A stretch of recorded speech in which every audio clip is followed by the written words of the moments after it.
Last video, what we learned how to do was we learned how to pair up these edges. Now this step, what we're going to be doing is we are simply going to be solving the cube like a 3x3. So, let me just show you how to see the cube as a 3x3. These two edges, these pairs that we paired up, these edges, these two would represent 1. Alright, so these edges are the edges. These 4 centers here would be the center. And these corners here would be the corners on a 3x3. So that's how you would see it. So that's pretty much it. Now you can get down to solving the cube. Now we have parity. A parity case is basically a case that cannot occur on a 3x3 when trying to solve a larger cube like a 3x3. So for example, I have a parity case right here. There are a total of 5. Now these 5 are all similar. There are 4 permutations and 1 orientation. Now 4 permutations means that they are in the wrong spots. The cubes are in the wrong spots, and orientation means they're not flipped the right way. So I'll start off. There is 1 algorithm for all the PLLs or the permutations and 1 OLL for the orientation. The permutation algorithm is very simple.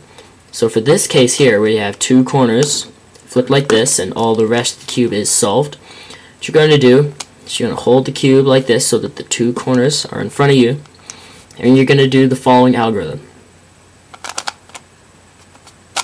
Alright, lowercase r2, u2, lowercase r2, uw2, lowercase r2, lowercase u2. And now, once you did that, the cube will not be solved, but it will be solvable. It will be solvable by using 3x3 ways. Now the next parity error occurs when 2 corners are unsolved that are diagonal to each other, and the rest of the cube is solved. What you're going to do is you're going to hold the cube so that one of those corners is in the top front left part of your cube, like so, and the other one is back here. And you're going to do the PLL algorithm that I already taught you, so I'll just do it again. Lowercase r2, u2, lowercase r2, uw2, lowercase r2, lowercase u2. Now the cube will not be solved, but it is now solvable like a 3x3. The next parity error occurs when these 2 edges are flipped with each other, like so. This edge belongs here and this edge belongs here, and the rest of the cube is solved. What you do is you hold the cube so that there is an unsolved edge at the front, a solved edge to the left, and an unsolved edge to the right. And what you do is you do the PLL parity algorithm. I'm not going to repeat it again because I've repeated it twice already. Actually, I'm going to repeat it anyway. Which is, just do it. Lowercase r2, u2, lowercase r2, uw2, lowercase r2, lowercase u2.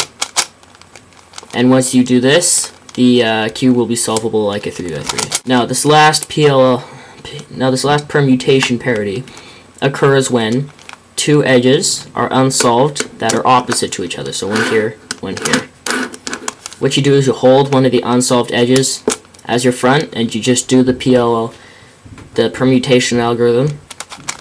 Lowercase r2, u2, lowercase r2, uw2, lowercase r2, lowercase u2, and the cube will be solved. Now the last parity, and also known as the only orientation parity, occurs when you are solving the cross at the top, or solving OLL, and you have 2 edges. These 2 edges are flipped the wrong way, right? You can't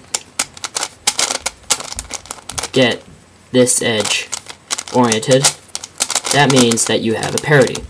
Now, once you have this, what you're going to do is you're going to hold the cube so that that unsolved edge is on the top front, and you're going to do the following algorithm. It's a bit of a long one, so here we go. RW2,